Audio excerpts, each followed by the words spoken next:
Hi guys, welcome to Arni cooking channel. இந்த சேனலை புதுசாக பார்க்குறவங்க லைக் பண்ணுங்கள், ஷேர் பண்ணுங்கள், சப்ஸ்கிரைப் பண்ணுங்கள். மறக்காமல் பக்கத்தில் இருக்க பெல் ஐக்கானை கிளிக் பண்ணுங்கள். இப்போ நம்ம பார்க்க போகிற டிஷ் நேம் வந்து இடியாப்பம். இடியாப்பம் நீங்கள் தேங்காய் பால் விட்டு சாப்பிட்ருப்பீங்க, குருமா தொட்டு சாப்பிட்ருப்பீங்க. இப்போ நம்ம புது விதமாக தாளிச்ச இடியாப்பம் செய்ய போகிறோம். இந்த இடியாப்பம் கிட்ஸுகளுக்கு ரொம்ப பிடிக்கும். நீங்கள் தேவைப்பட்டால் வெஜிடபிள்ஸ் ஆட் பண்ணியும் செஞ்சுக்கலாம். வாங்க இப்போ நம்ம கிச்சனுக்குள்ளே போகலாம். 1 கப் பச்சரிசி மாவு, 1 கப் தண்ணி. இப்போ இந்த தண்ணியை வந்து நம்ம சூடு பண்ண போகிறோம். நீங்கள் ரொம்ப சூடு பண்ணக்கூடாது, லைட்டாக இருந்தால் போதும். இதில் அரிசியில் விட்டு கொஞ்சம் உப்பு சேர்த்து பிசைஞ்சிக்கணும். ரொம்ப கெட்டியாக இருக்கக்கூடாது. இப்போ இட்லி தட்டில் சுற்றி எண்ணெய் தடவணும். ஃபுல்லாக எல்லா இடத்துலையும் எண்ணெய் தடவிட்டு இந்த மாவை முறுக்கு குழாயில் போட்டு இந்த மாதிரி புழிஞ்சிக்கணும். ரொம்ப கெட்டியாக இருந்தால் கொஞ்சம் சுட தண்ணி விட்டு பிசைஞ்சிட்டு அப்புறம் புழிஞ்சிக்கலாம்.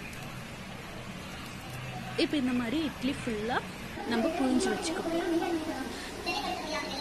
இப்போ ஆல்ரெடி இந்த மாதிரி நான் புழிஞ்சு வச்சுருக்கேன். ஒரு பிளேட் ஃபுல்லாக நான் புழிஞ்சு வச்சுருக்கேன்.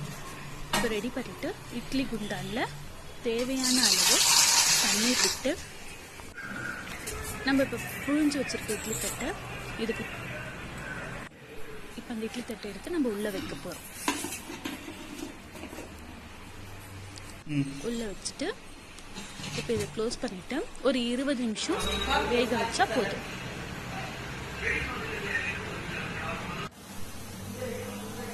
நம்ம 20 நிமிஷம் வேக வைக்க போகிறோம். 20 நிமிஷம் முடிஞ்சிச்சு. இப்போ வெளியே எடுத்தாது. இந்த மாதிரி நம்ம வெளியே எடுத்து வச்சுக்கணும்.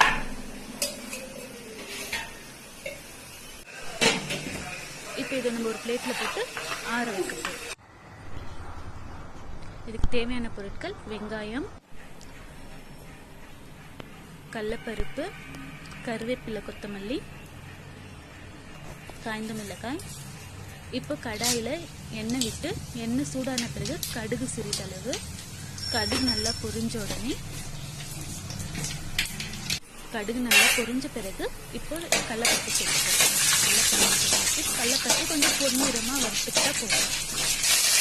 பொன்னிறமாக வறுத்த பிறகு கருவேப்பிலை, காய்ந்த மிளகாய் போட்டு நல்லா வதக்கலாம்.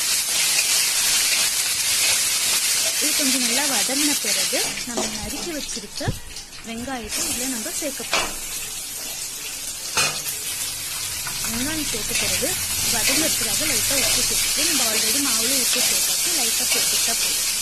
நல்லா வெங்காயம் வதங்கின பிறகு நம்ம ஆற வச்சிருந்த இடியாப்பத்தை உதிர்த்து இதில் நம்ம போட்டுக்கலாம். இது இடியாப்பம் நல்லா உதிர்த்து போட்டுட்டு ஒரு 5 நிமிஷம் கிளறினா போதும்.